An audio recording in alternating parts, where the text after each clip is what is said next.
before they get Oh, that's good. I like that. I like that.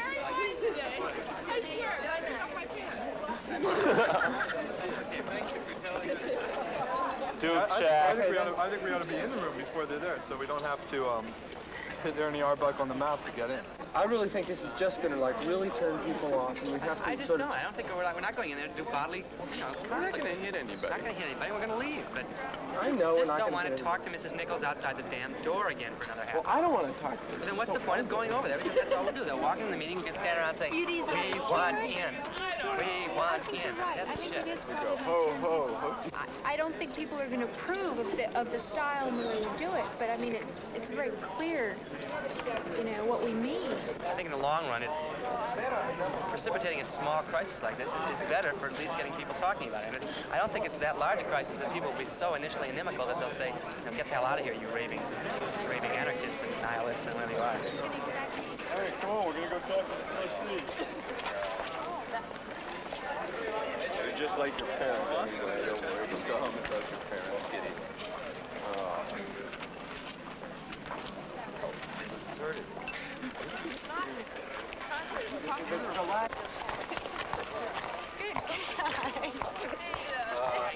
Well, we're going to be set up the band. We have to get out of Southeast Asia. That's our plan. Tomorrow when they come to Phil, we can just come all dressed up and you know, have love scenes.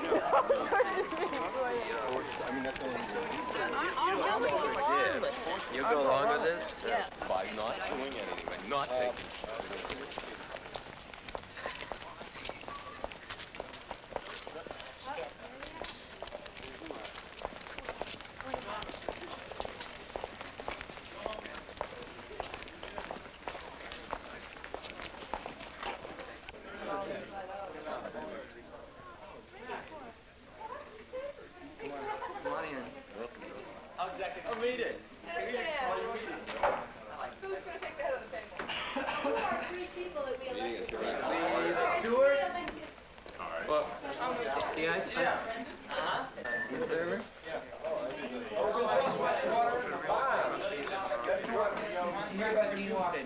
Anybody that wants to contribute. Should we let the trustees, we've got to congratulate I wonder if we should have police standing by to break up any unruly attempt on the part of the trustees to enter our meeting. What do you think? Trustee Baxter.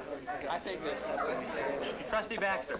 I think we probably ought to discuss different alternatives. Why don't you run it? No, I don't want to chair. We have 3 people to meet. And then we have to decide. Yeah, but I mean, like if we get an alternative proposal like Pitzer gave in his office, like when you come down and talk to us, we let split it. Okay, fine. So why don't you run it? Yeah, okay, fine. You're elected. Well, obviously we have to decide what we're going to do, right?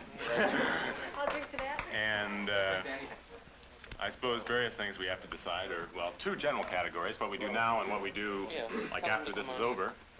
And in terms of what we do now, I guess, well, they're probably... Let's distribute the leaflet. Yeah, we have the leaflet. Okay, Let's distribute the leaflet to every, to every seat, okay? Fine. Every trustee gets a So little. who's got the leaflets? Yeah, I think what we should do when the trustees come, if they show up here, if they don't, we should go over wherever they meet, is to present our demands and stay here at their meeting until they discuss those demands. Make sure they discuss those demands. Because the one thing that's happened is they've just ignored us because they don't think we're serious. And if they want to argue with all of us or talk about it, the implementation amongst themselves, that's fine. So are you saying then that we should also, like, in order to do that, I suppose they have to come in here? They have to sit down or something? Let the ladies sit at least. What about, is it essential that we all stay, Let's try to run this through, Chairman. I mean, okay, go ahead. okay, is it essential that we all stay here? It seems to me like they could come in here and say, all right, you people have to leave. We could say something like, we're not going to leave unless you let 10 of our people stay here as spokesmen to make sure that you talk about these demands that we've presented you with.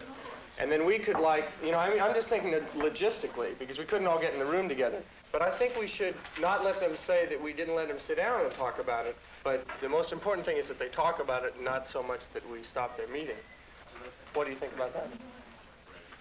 I think, we should utilize the services of the administrator since we believe they should serve the people, and that Bill will serve as our messenger boy to go back and tell the trustees that if they don't want to come here and meet with us, They're not going to meet at all. that they're not going to meet on this campus today unless they'll go to the large lounge and hold an open meeting, and that we'll even do more. So I'm going to even be more gracious to them than George was, and that, Bill should be their messenger boy too, so they don't have to come back here and tell us. He can come back here and tell us that they want to go there. So now, you have a chance to serve the people, Bill. I think that their answer to that would be that if they're going to have an open meeting, they'd like to publicize it so that all the students at Stanford could participate equally. We Well, it's been publicize publicized by you, but not by them. That's We've already publicized that, Bill. For the November meeting, I took it upon myself with a few other students to publicize it a day in advance, and we took ads out in the daily and so on. But that didn't help. It still wasn't an open meeting, even though we did all their work for them in publicizing it. I think you did a very good job. I didn't know what happened last night, but I found out today with your leaflet that this meeting would be open. I think it was adequately publicized. I think that's just a ridiculous issue, and we should. You got about all the people who would be interested in anyway here now. So a little more publicity wouldn't do too much good. I don't think that the issue of closed meetings, at least to me, is not as important as the issue of whether or not Stanford's in Southeast Asia. The two aren't separate. That's true. Okay. I agree with that. Yeah. This is what happened. There's a Stanford cop at the entrance to the faculty club. There's a new rule I just found out about that students aren't allowed to enter the faculty club without a faculty sponsoring them. It's sort of like a dead ball. And so I got Professor Stone from the English department to say I was his guest. So when I got there, they wouldn't let me into that room. I thought I had to tell them something there, that if they didn't tell us of an open meeting, that we would go there.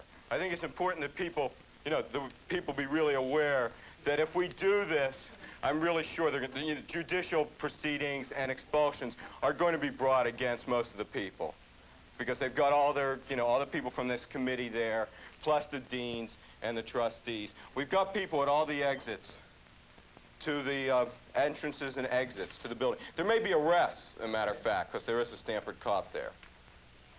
Are they actually in session right now? No, they're eating some terrible looking food, and that's about, But do they intend to have a meeting today? I don't know.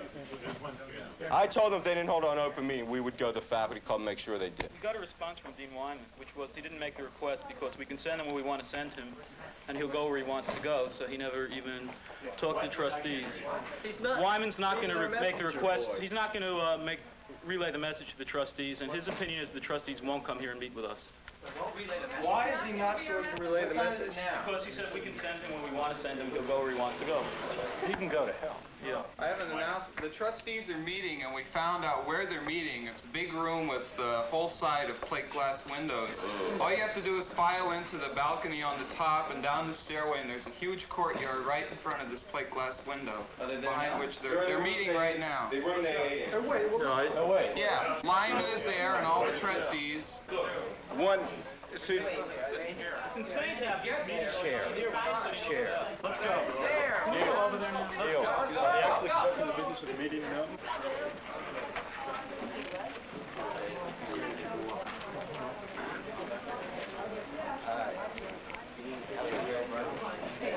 Benzine.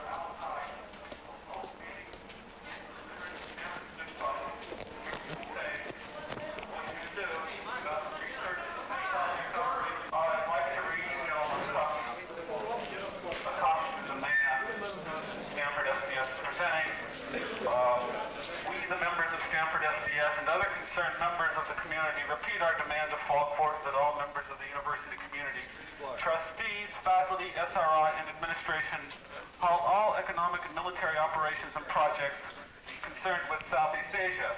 As a first step towards meeting this basic and just demand, we make the following specific demands to be met early this winter. That trustee Roger Lewis, you want to raise your hand, Roger? Resign from the Board of Trustees or from the presidency of General Dynamics Corporation, which was the largest defense contractor in fiscal 1968. The trustee, William Hewlett, resigned from the Board of Trustees or from the Board of FMC Corporation, which makes lethal nerve gas and anti-personnel bombs used in Vietnam. The trustee, Tom Jones, resigned from the Board of Trustees and the Electrical Engineering Advisory Council or from the presidency of Northrop Corporation, which makes F-105s and CN tear gas. That SRI cease all chemical and biological warfare studies now and in the future. That all faculty resign from Defense Department boards and that no faculty be hired as sugar on DoD boards. That the SRI counterinsurgency office in Thailand be discontinued. That the development of so-called people sniffers presently being conducted at SRI be discontinued. That studies of armor plating for helicopters presently being conducted at SRI be discontinued. That the military electronics research, including electronic... Some called them empire builders.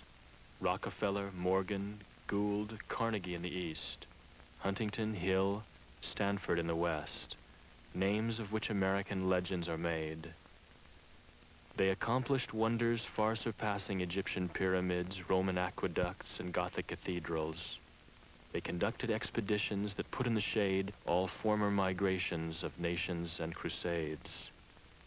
You who accomplish such wonders, we are the sons of your sons, and we ask, at what price?